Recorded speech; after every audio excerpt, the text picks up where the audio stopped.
उपनिवेशवाद क्या होता है, ऐसे लिख सकते हैं। देखो, उपनिवेशवाद एक ऐसी विचारधारा है जिसमें दो देश होते हैं, एक मातृ देश, एक गुलाम देश।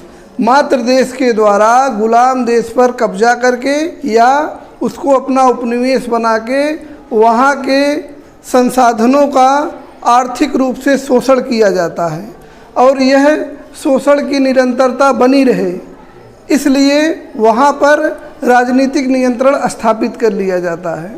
उदाहरण के लिए ब्रिटेन के द्वारा भारत में उपनिवेश का स्थापित करना। ठीक है, समझ में आया? इसको क्या कहेंगे? उपनिवेशवाद। इसमें हम क्या बताएं? जमींदारी व्यवस्था के बारे में बता दिए थे। जमींदारी व्यवस्था क्या होती है ये बताए थे। देखो, जब अंग्रेज़ों के द्वारा भारत में उपनिवेश स्थापित कर लिया गया या भारत को गुलाम बना लिया गया, भारत अभी नहीं गुलाम बना या भारत पूरा उपनिवेश नहीं हुआ है, अभी केवल भारत के बंगाल वाले क्षेत्र में हुआ है। ठीक है, तो यहाँ के जो देहात हैं, तो देहात में या गांव में सबसे ज़्यादा काम कौन सा होता है? कृषि का। तो कृषि से लाभ कमाना है। ठीक है, कृषि से लाभ कमाना है। तो लाभ कैसे मिलेगा? रुपए के रूप में हमको लाभ चाहिए। तो सरकार को जब लाभ चाहिए तो वह क्या करेगा? एक लगान लगा देगा या टैक्स लगा देगा या कर लगा देगा कि जितना कृषि में उत्पादन होगा उसका कुछ हिस्सा अंग्रेज़ सरकार को चाहिए ही चाहिए। ठीक है, अंग्रेज़ों को चाहिए। अब अंग्रेज़ क्या करेंगे कि ये जब खुद जाएंगे वसूलने तो दिक्कत आएगी। उतने अंग्रेज़ भी नहीं है इंडिया में, तो खुद वसूलने में दिक्कत आ रही है। उनको मालूम नहीं है कौन सा गांव कहाँ है, क्षेत्र के विषय में भी नहीं पता है। ठीक है, तो वो क्या कहिए, कुछ लोगों की नियुक्ति कर दिए। कुछ लोग जो कौन से लोग थे, इनको नियुक्त किया गया किस लिए? राजस्व को वसूलने के लिए। ठीक है, ये क्या करेंगे? राजस्व की वसूली करेंगे। राजस्व क्या होता है? जो कर होता है, जो टैक्स होता है, उसी को राजस्व कहते हैं। ठीक है, अब इस राजस्व की वसूली के लिए जिसको भेजा जाएगा कोई आसानी से पैसा तो देना नहीं चाहता है। ठीक है, तो कोई मजबूत आदमी चाहिए कि नहीं? जो उस क्षेत्र का बहुत दबंग टाइप आदमी होगा, बड़ा आदमी होगा, मजबूत आदमी होगा, जिसके पास 25-50 आदमी होंगे, वही ना वसूली कर पाएगा। तो बहुत विचार विमर्श के बाद ये समझ में आया कि जमींदार उनको बनाया जाए जो इस क्षेत्र के रजवाड़े हैं। रजवाड़े क्या थे? छोटे छोटे क्षेत्र, 400-500 गांवों के क्षेत्र पर जो राज करते थे उनको रजवाड़ा कहा जाता था। ठीक है, या इन्हीं को कहा जाता था तालुकादार। या तो रजवाड़ों को या तो तालुकादारों को हम क्या करेंगे? जमींदार बनाएंगे। क्यों? क्योंकि वह उस क्षेत्र में प्रभावी हैं। समझ में आ रहा है?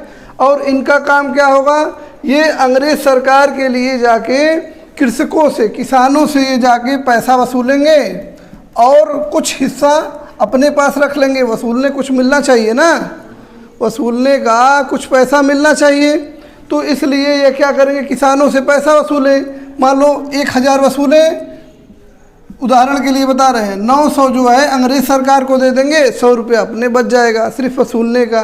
और ये लोग भूमि के मालिक की तरह काम करेंगे। इनको भूमि का एक तरह से मालिक बना दिया गया। ठीक है, लेकिन ये ऐसे परमानेंट मालिक नहीं है। वो वास्तव में अंग्रेज सरकार ने उनको बोला है कि आप मालिक हैं, लेकिन अगर जो राजस्व वसूलना है वो नहीं वसूल पाए, ठीक है, राजस्व को जो वसूलना है वह नहीं वसूल पाए, तो इनकी जो जमींदारी है उसको नीलाम कर दी जाएगी, उनसे छीन ली जाएगी और नीलाम कर दी जाएगी, दूसरे आदमी को लगा दिया जाएगा, तो दूसरे को मालिक बना दिया जाएगा। तो इससे डर रहेगा कि नहीं उनमें कि जल्दी से जल्दी हम लोग वसूल के ले जाएं। ठीक है, समझ में आया? कल क्या बताए थे? जमींदारी व्यवस्था को कब शुरू किया गया? 1790 में। ठीक है, ये 1 वर्षीय थी, एक वर्ष का लगान लिया जाता था और 1 वर्ष बाद फिर स्थिति बदलती थी। लेकिन 1793 में क्या कर दिया गया? लगान की दर को फिक्स कर दिया गया एकदम कि अब ये कम ज़्यादा नहीं होगा। ठीक है, तो लगान की दर को जब फिक्स कर दिया गया तो इसको कहा गया इस्तेमरारी बंदोबस्त। ठीक है, इस्तेमरारी बंदोबस्त हो गया। अब देखो 1794 में एक नियम और आया, इसको कहते हैं सूर्यास्त का नियम। सूर्यास्त का नियम क्या था? ध्यान से सुनो। देखो, अंग्रेज़ सरकार के द्वारा जमींदारों को ये जिम्मेदारी दी गई थी कि राजस्व वसूल कर लाए और एक निश्चित तिथि पर उसे अंग्रेज़ों के राजकोष में जमा करना था। लेकिन अगर उस निश्चित तिथि को उस निश्चित तिथि को यदि जमींदार के द्वारा अंग्रेज़ों के राजस्व में सूर्य के अस्त होने से पहले राजस्व को जमा नहीं किया जाता था तो उनकी जमींदारी छीन ली जाएगी। फिर से सुनो, अंग्रेज़ सरकार द्वारा जमींदारों को यह दायित्व दिया गया था कि आप जाके राजस्व को वसूल के लाइए और अंग्रेज़ों के पास जमा करिए। तो सूर्यास्त के नियम में यह कहा गया कि जिस निश्चित तारीख को कहा गया है जमा करने के लिए, अगर उस तारीख के सूर्य ढलने से पहले जमींदारी जमा नहीं हुई या राजस्व जमा नहीं हुआ तो आपकी जमींदारी छीन ली जाएगी। इसको उदाहरण से समझो। जैसे मान लो 1 जुलाई को तय किया गया कि आप राजस्व ला के देंगे पूरे 1 साल का, और 1 जुलाई का दिन आ गया, दिन भर में आप नहीं दिए, शाम हो गई, सूर्य ढल गया तो आपकी जमींदारी ख़त्म कर दी जाएगी। समझ में आया? यही सूर्यास्त का नियम था। तो हमको अभी नोट्स में क्या क्या चाहिए, जमींदारी व्यवस्था क्या थी, क्यों लाया गया, इस्तेमरारी बंदोबस्त क्या है, सूर्यास्त का नियम क्या है, ये सब अभी हमको नोट्स में चाहिए। ठीक है, कैसे लिखना है ये तुम लोगों की जिम्मेदारी है। ठीक, आगे बढ़ें। अब कल के आगे बढ़ते हैं। अब देखो, कल बताए थे, ये अभी कल वाला चल रहा है, दोहरा रहे हैं। कल क्या बताए थे कि सूर्यास्त का नियम के बाद बहुत सारे लोगों की जमींदारी नीलाम होने लगी। ठीक है, अब जमींदारी क्यों नीलाम हो रही थी, जमींदारी नीलाम होने लगी, ये जमींदारी नीलाम होने का कारण क्या था, इसी कारण को आज पढ़ना है। ठीक है, आगे बढ़ा जाए।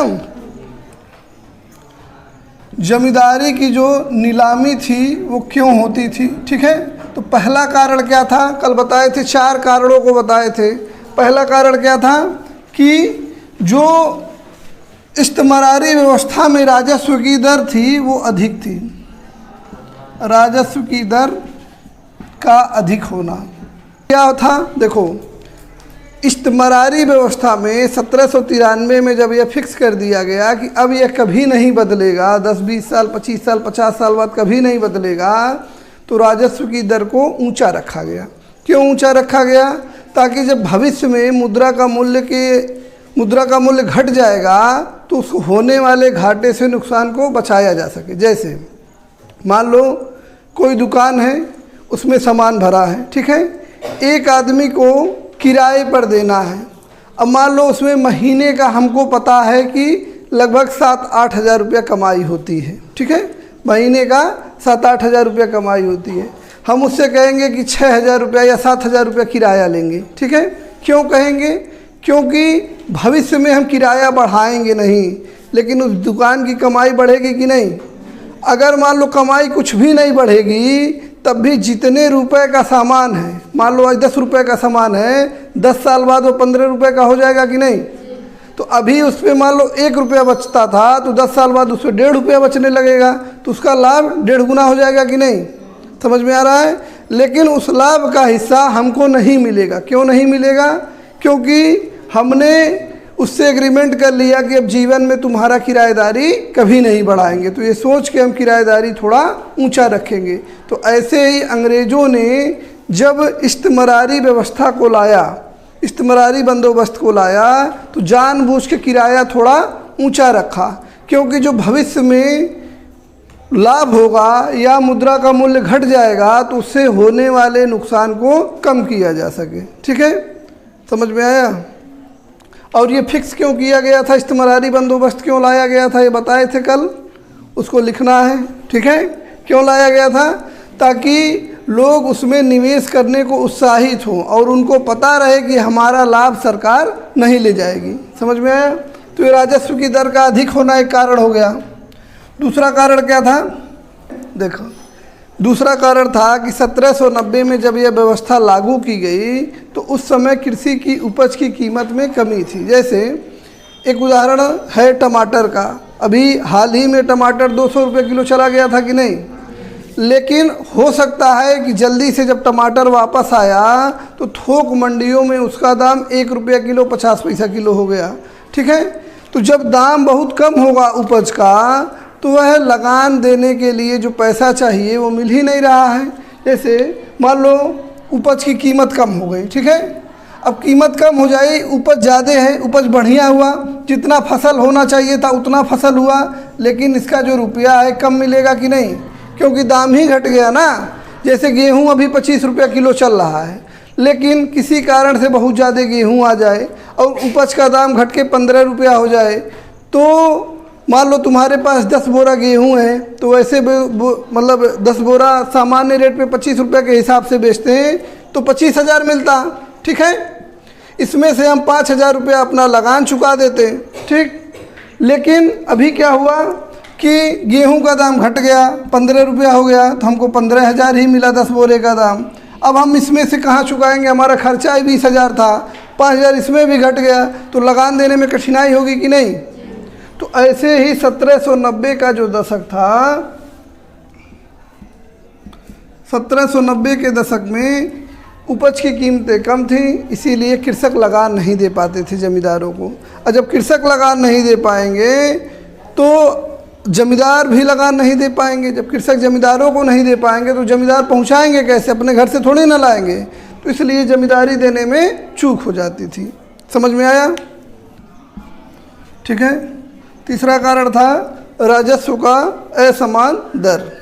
अब देखो इसमें क्या था कि राजस्व को फिक्स कर दिया गया कि इतना ही देना है। जैसे किराया फिक्स कर दिए जो है कि 5,000 रुपया, जैसे अभी उदाहरण बताए थे ना दुकान का किराया हमने फिक्स कर दिया कि 5,000 रुपया होगा।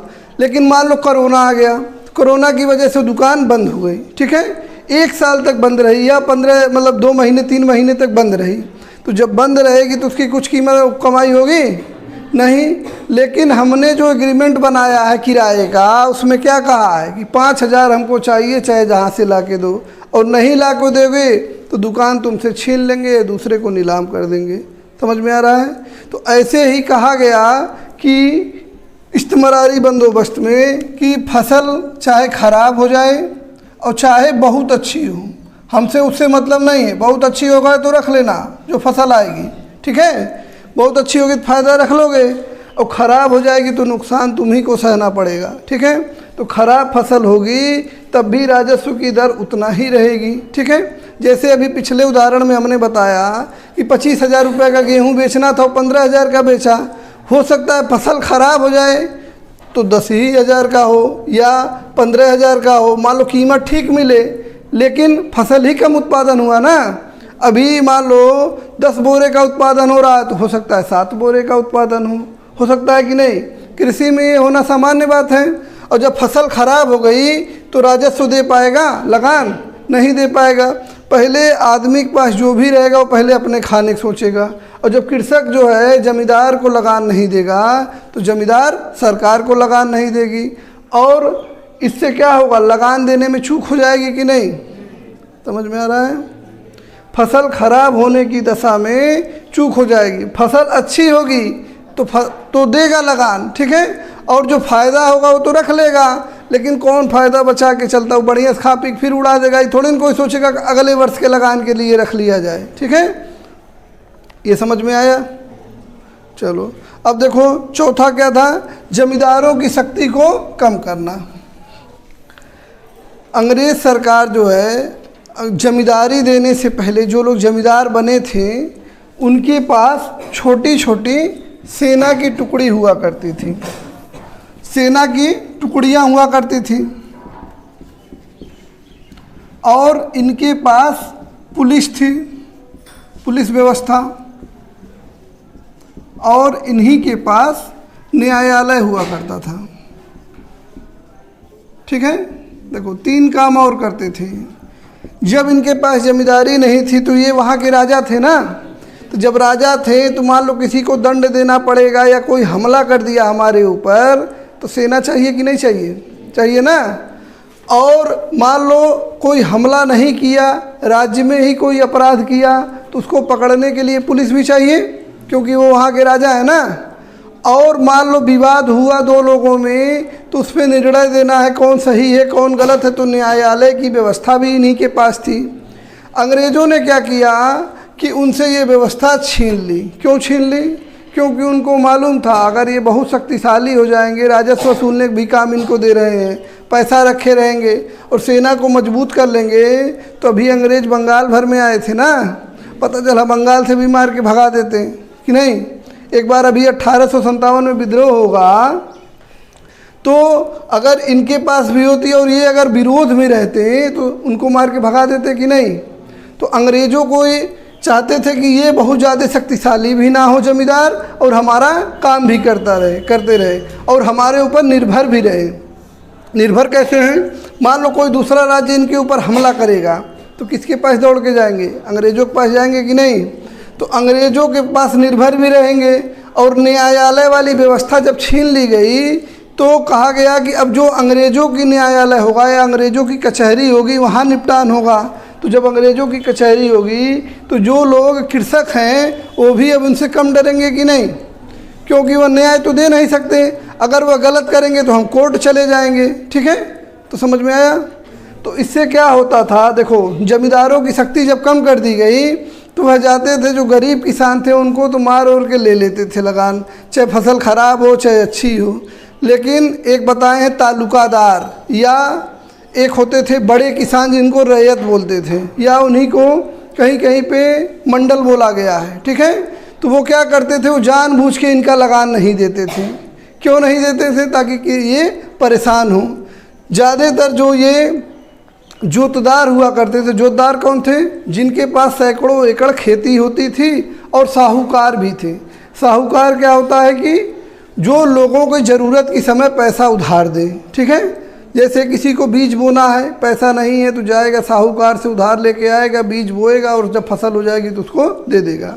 तो यानी कि इनका जो साहूकार थे उनका जुड़ाव ज़्यादा होगा कि नहीं जमींदारों की तुलना में। ये साहूकार जो हैं, देखो ये साहूकार ही जोतदार बन गए। जोतदार क्या हैं? जोतदार वो लोग हैं जिनके पास 400-500 बीघा खेत है। ठीक है, ये बड़े किसान हैं। इसी के साथ एक किसान है रैयत जिनको बोलते हैं, इनके पास लगभग 100 बीघा तक खेती है। ठीक है, 100 बीघा 150 बीघा खेती है। अब ये लोग क्या करते थे, इनकी स्थिति थोड़ा ठीक है तो जमींदार को जानबूझ करके लगान देने से लटकाते थे, देना नहीं चाहते थे, हमेशा बकाया लगा देते थे।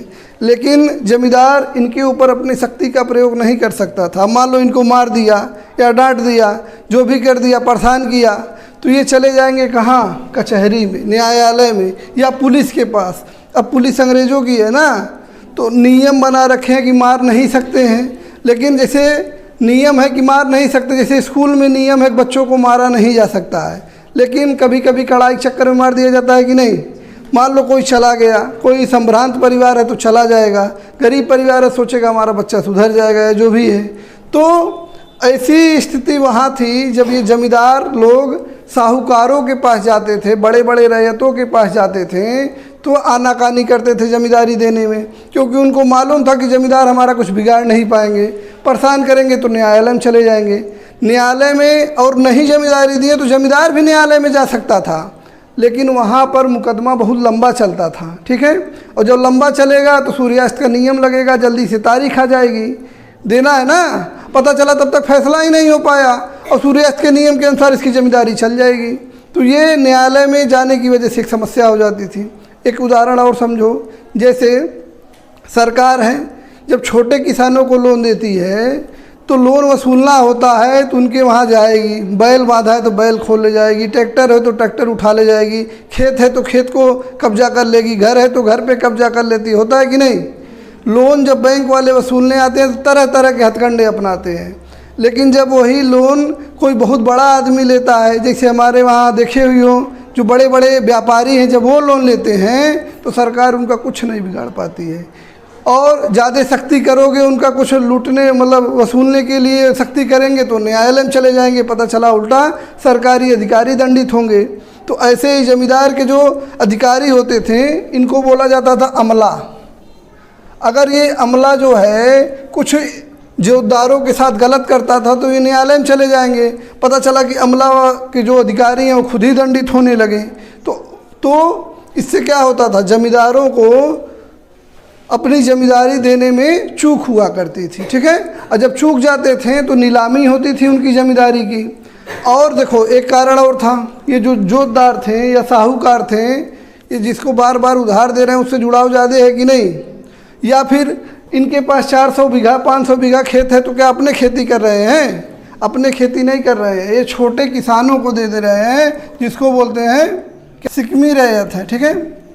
ये जोतदार अपनी खेती सिकमी रैयत से कराते थे। अब जो लोग इनके खेतों में खेती कर रहे हैं और बाकी लोग जो उधार ले रहे हैं तो उनको क्या कहेगा, लगान मत देना, जो होगा हम देख लेंगे। समझ में आया? उसको भी बार बार उकसाएंगे ताकि लगान ना दे। अब जब लगान नहीं देगा और सूर्यास्त का नियम होगा तो जमींदार जब पैसा नहीं पहुंचा पाए तो इसकी जमींदारी नीलाम होगी।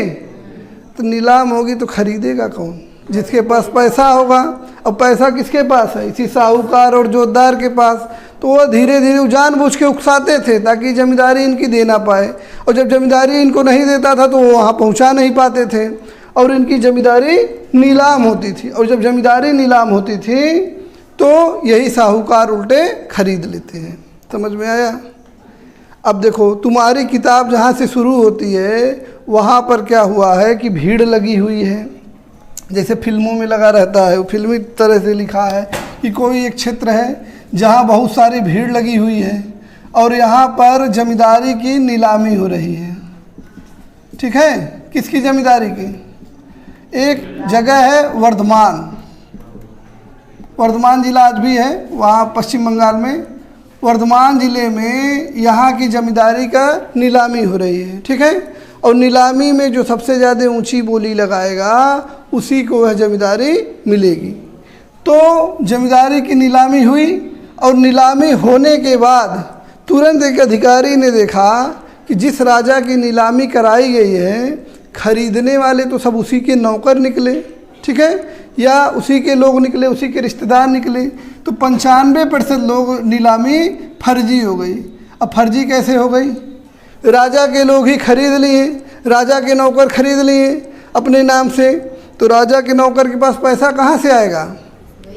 राजा ही देगा, ठीक है। अपनी नीलामी और कम दाम में या ज़्यादा दाम में खरीद के फिर अपने ही पास रख ले रहा है। और बचने का एक तरीका और था उन लोगों के पास अपनी नीलामी बचाने का। वो क्या करते थे, अपनी जो जमींदारी थी वह महिलाओं के नाम कर देते थे, या तो माता के नाम से या तो पत्नी के नाम से। और कंपनी ने ये नियम बना रखा था कि महिलाओं के नाम से जो जमींदारी है उसकी नीलामी नहीं की जाएगी। तो सूर्यास्त के नियम के अनुसार नीलामी होती थी और नीलामी बचाने के लिए तरह तरह हथकंडे थे। तो पहला जो तुम लोगों का पैराग्राफ है यही है और उसका कारण ये है। समझ में आया?